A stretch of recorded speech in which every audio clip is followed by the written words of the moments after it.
Y'all will stand with me. We're going to open up with a prayer and a pledge of allegiance. Y'all will be first on the list.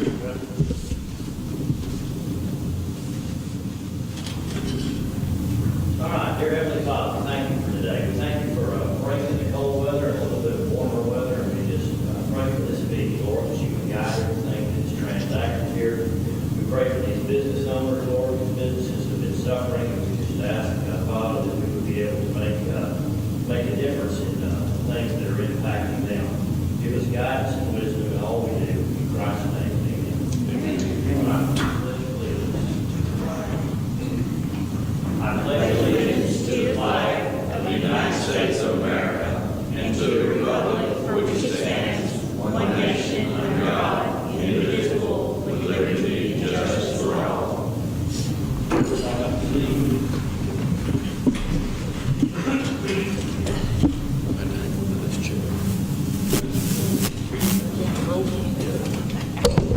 Good morning, everyone. Welcome to a special meeting of Commissioner Court. Today is No, sorry about that. Today is the 31st of January, and this is not our normal meeting time. We're having a special meeting to take care of some other county business. We're applying for a grant for some road improvement money, but we also have our typical public comment section, and obviously that's what you're here for. So I'm going to begin with item number 1, public comments or requests for information on non-agenda items in accordance with section 551.042 of the Texas Open Meetings Act. And thus far, is it my understanding I have one of these, or do I have more of these? And I'll allow you to speak, but if you'll fill out one of these before you go so that our clerk can have a record of who spoke. But I'm going to recognize Jim Chambers here first, since he's filled out a public participation form, and then those of you that want to speak, again, I'll allow you to speak if you'll complete one of these so that we can get your name. And Jim, if you'll come on up to the podium where we've got a microphone there, for the crowd to be able to hear you, but mostly just to get it on our recording device. Okay. Thank you, gentlemen. I appreciate the opportunity to come before you. Much like you, I used to be on the other side of that, Chapel Hill, for 16 years. So I know a little bit of what you guys do, and I do appreciate what you do. As you probably know, I'm calling with my concerns about the road. We've struggled considerably over there, as you all know. I'm sure that you've heard from your citizens. A little loud. Sorry. When it was brought to my attention the other day that we had an opportunity to open the road, I got a little upset, to be honest with you. Jay Patel and Vishal Patel and I sat down with pay people in October of 2012. And we said, hey man, we know this is going to impact us. We know it's not going to be good. What's the prognosis? Well, at that time, they told us that on the west side, they would be working about 3 months. And they said, well, we can survive that. And then we said, well, what happens when you move over here? Well, on this side, there's going to be more work. It's going to take a little longer. It's going to be about 4 months there. I'll remind you, October of 2012. 7 months passed, nowhere near completion. 1 year passed, nowhere near completion. And now we are essentially complete on our end. And I'm told that we can't open the road because nobody wants to accept liability. Well, the business owners in that area have been accepting your liability for you to the tune of hundreds of thousands of dollars over this period. If you need exact numbers, I'll be happy to give them to you on behalf of El Chico. I can't speak for the rest of the business people. I know it's been severe. Now, just like human beings who have blood coursing through their veins, when you lose that blood, you're dead. Well, businesses have the same thing. They have dollars running through their business. When they lose their dollars, they're dead. Now, I'm not suggesting that we're dead, but we're dying. And if it continues much longer, there will be people falling out of that community over there. I hope not to be one of them. None of these people hope to be one of them. We spent our lifetimes building our businesses. We've worked hard. We've contributed to the community. Some of us contributed quite a bit to our community over the years, and that community has supported us. There's not a day that goes by that my customers aren't asking me, when are you guys going to open this road? First thing I say is, whoa, wait a minute. As far as I'm concerned, that road out there was fine before. Now, I am beseeching you to do whatever you need to do to get that road open. Because not only is it a continual inconvenience for the citizens, it is a danger. There's a clear and present danger every time you go across that intersection. And I don't know the statistics, but there have been dozens of wrecks right in front of the restaurant. Now, fortunately, I don't think anybody's been hurt, although I've seen ambulances out there a number of times. But it's just a matter of time until that happens. And I don't think anybody wants that. So, not to belabor your point, or my point, you're gonna have to listen to the rest of these people. And when word gets out, I'm afraid you're gonna have to listen to a lot of people. Because the citizens have been seriously incapacitated. I'd like to know from this court what they're going to do. I've talked to the people in Atlanta for Department of Transportation. I've talked to the people in the state. Talked to the PATE people, if you can find one of them. You know, nobody wants to give me an answer. I'm a big boy, I can take the answer. But I need to know something. And I need to know what you're going to do and when you're going to do it. Because every day that goes by is blood dripping out of our businesses. I thank you for your time. All right, thank you. Next, Shay, is that Ingram? Yes. Shay, come on up. All right. Well, thank you all for having me, of course. I want to first start off what I want to say with the Hampton Inn and Suites is 99% of out-of-town business. You know, Jim Chambers touched on the citizens of Mount Pleasant. Well, I'm going to tell you what the out-of-town travelers think of this situation. They've been asking, and I can't tell them anything because whenever we have a date, it's not completed.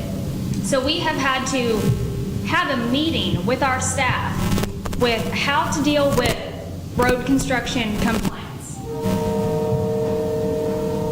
We are down 20% on transient business, which is our leisure travels that exit off of I-30, because, you know, we're not appealing to people that are out of town. They do not want to have to, you know, figure out how to get to the construction. They'll just go on to the next exit where there isn't any, you know? And it's very dangerous. Like you said, we've had accidents. We've had guests of ours that have had accidents. And as far as, you know, people's perceptions on Mount Pleasant and the way all of this is being handled, I have SALT reviews, I have TripAdvisor reviews. That stuff is out on the web. People are looking at that when they're traveling to Mount Pleasant, Texas. And y'all can go on and look at our TripAdvisor account and y'all can see that. I'm sure you can look at La Quinta's too, because I'm sure it has something to do with theirs, and Motel 6s, and also the Quality Inn. You know, you can go and you can find that research yourself looking at that stuff, because people out are complaining online for everyone to see. And, you know, that's pretty much, you know, all I have to say is that the perception of our business from out of town is not good on that situation. It's not appealing to them. You know, we're all losing money from it. And, you know, it's a headache for them to come and stay at our hotel. You know, they pull in, and the fact that it's dangerous to exit out makes them not come back to us, except for our corporate travelers that are going to stay at Hampton regardless. But like I said, that transient business is down 20%. And that's business that we can't lose. So that's pretty much all I have to say. Thank you, Shay. Thank you. Okay, Juan, if I got that right? Juan, come on up. Tell me your last name, Juan. Castorena. Senor Castorena, come on up, please. Well, I don't have any. Tell us the name of your business also. Yeah. It's AC Automotive and Transmission at 2509 West Ferguson. Where are you located Right exactly? behind this store, front of Chico, behind the Tiger Market. Okay. So that's what it is. And besides that one, I'm a school bus driver. And he already said Step up there to the most of microphone the a little. things. He already said most of the things he concerns over there. But as a bus driver too, I find that place, even the concrete they put it inside, is very, very dangerous. For that kind of construction, I already have an accident over here across the bridge. And they signed me on because the mark on the road, they were bad. On the back, we're losing a lot of business. Not very much to say. But it's off by the park, and what I hear, they're going to stop construction no more until something going on. So we have a bunch of stuff that has to be cleaned at least. All right. Thank you very much. Anyone else? All right. Unless anybody up here has a comment, let me remind everybody here, our next time that we will address this subject will be 10 days from now. It will be a week from this coming Monday. We tabled it at the last meeting. We will discuss it again. We are trying to get TxDOT to accept this road. We have talked to Senator Eltief's office. I'm expecting a call back from them this morning. Brian Hughes' office.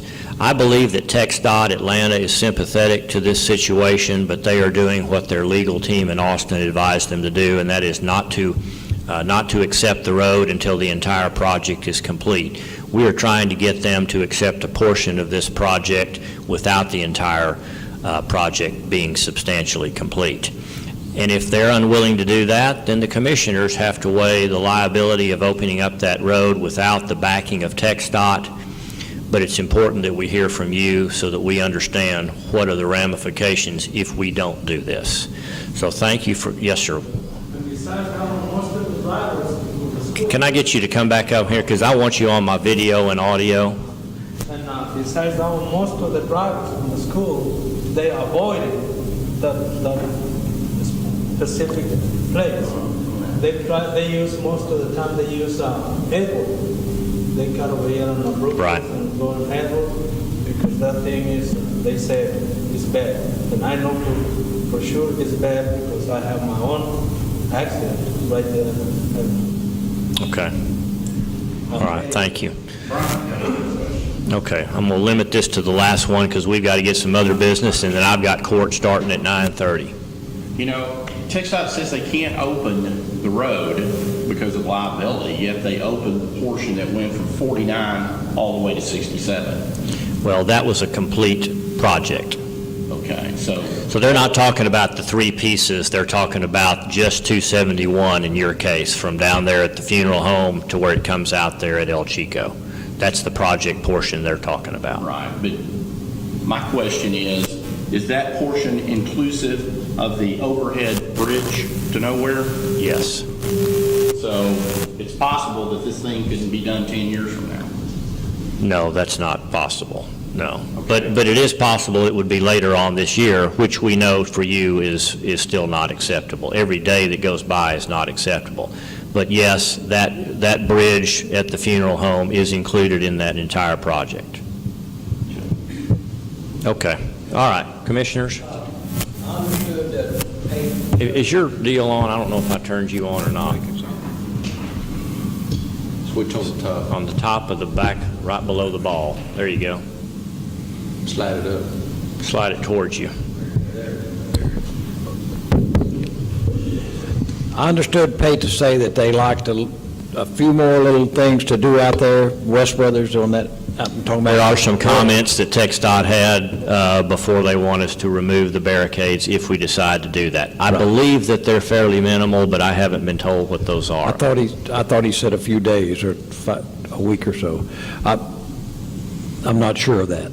But I understood it was just a few days of cleaning up they had to do before they could do it. And, They had to build that turnaround before they'd do that. sir?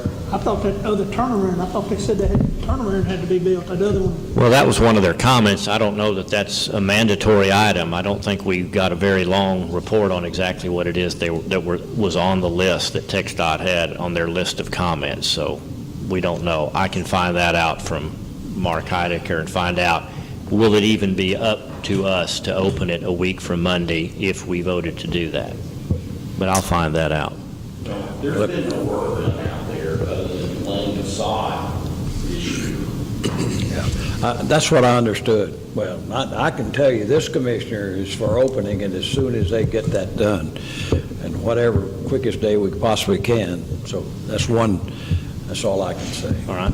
Well, I think that's going to be up to you guys, because if you don't tell them, we're going to open this road, they're not going to get it done. Anyone else? All right. Thanks, everybody, for coming. I'll keep you posted if I get any new news. Otherwise, again, we'll meet Monday morning, or was it Monday evening? That's right. It'll be our first meeting in February, a week from this coming Monday, so 10 days from now. Same time? 9 o'clock, yes. Thank you all for coming. Thank you all. Okay, item number 2, discussion and potential action regarding the Senate Bill 1747 prioritized project list for the County Transportation Infrastructure Grant Program. We've got a couple of reports here to go over, and the first item here is referring to the project list. This is the list of projects that you have put together to be considered for use by the grant money. And I know I've got precinct 3, is this yours right here? Yes. Precinct 3.